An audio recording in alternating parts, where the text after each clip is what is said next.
தமிழ் திரையுலகில் பன்முக தன்மை கொண்ட பிரபல தயாரிப்பாளர், இயக்குனர் மற்றும் நடிகரான கே. ராஜன் திரைப்பட விழாக்களில் தனது வெளிப்படையான மற்றும் அதிரடியான பேச்சுக்களுக்காக பரவலாக அறியப்பட்டவர்.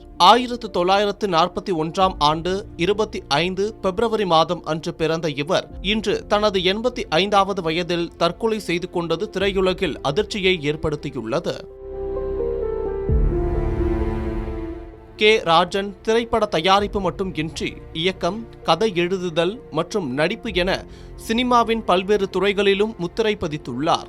1983ஆம் ஆண்டு வெளியான பிரம்மசாரிகள் திரைப்படத்தின் மூலம் தயாரிப்பாளராக அறிமுகமானார். தொடர்ந்து டபுள்ஸ், அவள் பாவம், நினைக்காத நாளில்லை உள்ளிட்ட பல திரைப்படங்களை தயாரித்துள்ளார். பின்னர் 1991இல் நிழல்கள் ரவி மற்றும் சரத்குமார் நடிப்பில் வெளியான நம்ம ஊரு மாரியம்மா திரைப்படத்தின் மூலம் இயக்குனராக களம் இறங்கினார். பின்னர் 2005இல் உணர்ச்சிகள் என்ற திரைப்படத்தையும் இயக்கினார்.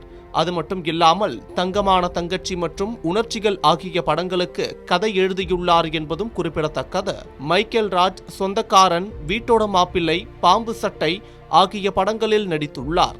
மேலும் அஜித்குமாரின் துணிவு மற்றும் செல்வராகவனின் பகாசூரன் ஆகிய சமீபத்திய திரைப்படங்களிலும் முக்கிய கதாபாத்திரங்களில் நடித்துள்ளார்.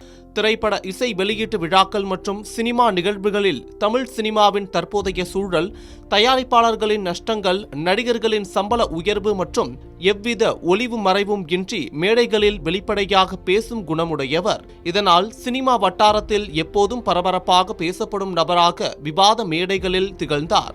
அது மட்டும் இல்லாமல் சிறிய பட்ஜெட் படங்களுக்காக தொடர்ந்து குரல் கொடுத்த நபர்களில் இவரும் ஒருவர் என்பது குறிப்பிடத்தக்கது. திரைப்பட நெட்வொர்க்கிங் மற்றும் தயாரிப்பில் ஆர்வம் காட்டிய இவர் 2000ஆம் ஆண்டில் சென்னை விநியோகஸ்தர்கள் சங்கத்தின் தலைவராக பொறுப்பேற்றிருந்தார் என்பதும் குறிப்பிடத்தக்கது. தற்போது அடையாறு ஆற்றில் குதித்து அவர் தற்கொலை செய்து கொண்டது திரையுலகில் அதிர்ச்சியை ஏற்படுத்தியுள்ளது மட்டும் இல்லாமல் பெரும் சோகத்தையும் ஏற்படுத்தியுள்ளது. திரையுலகில் 5 தசாப்தங்களுக்கும் மேலாக பயணித்த இவரது மறைவு தமிழ் சினிமா வரலாற்றில் ஒரு முக்கிய குரலின் இழப்பாக கருதப்படுகிறது.